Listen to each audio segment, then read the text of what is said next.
Hi friends, welcome back to our channel. Grout ఎట్లా mix చేయాలా, ఇండ్లలో అయితే ఊడిపోతుంటాయి అప్పుడప్పుడు.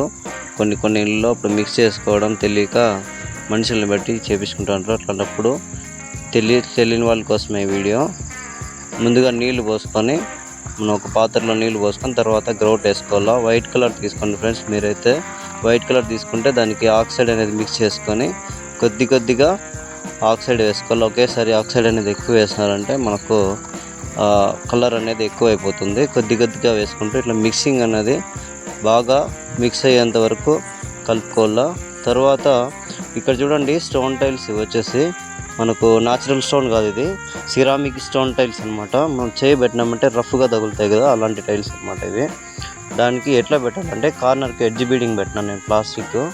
దానికి పట్టీ రేక్తో పెట్టుకోవాలా.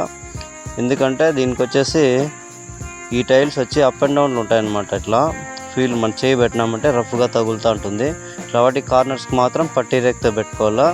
మిగిలిన టైల్స్కి సెంటర్లో వచ్చేసి దీనికైతే నిలువు పెట్టుకుంటే సరిపోతుంది, అడ్డం పెట్టే అవసరం లేదు. ఇట్లా ఒక బ్రష్ తీసుకొని ఇట్లా పెట్టుకుంటారు వల్ల.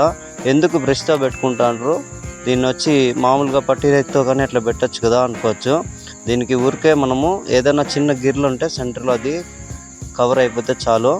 దీనికి మనము మామూలుగా పెట్టినామంటే క్లీన్ చేయడం కష్టం అనమాట, అసలు రాదు మనకు. దాని మీద ఉండే షైనింగ్ అనేది కొద్దిగా ఉండేది కూడా పోతుంది. ఇట్లా బ్రష్తో పెట్టేసి స్టీల్ వూల్తో క్లీన్ చేయకూడదు ఫ్రెండ్స్. ఇది మనం వచ్చి స్పాంజ్ పెట్టేసి క్లీన్ చేసుకోవాలి స్పాంజ్తో. దీనికి పట్టీ రేక్తో ఎందుకు పెట్టకూడదు అంటే, పట్టీ రేక్తో పెట్టినామంటే ఎక్కువగా చుట్టూ అంతా అయిపోతుంది అన్నమాట. క్లీన్ చేసేటప్పుడు కష్టం అవుతుంది. బ్రష్తో అయితే ఎక్కడైతే పెట్టాలనుకుంటో అదే గ్యాప్లో మనం ఫిల్ చేయొచ్చు అనమాట.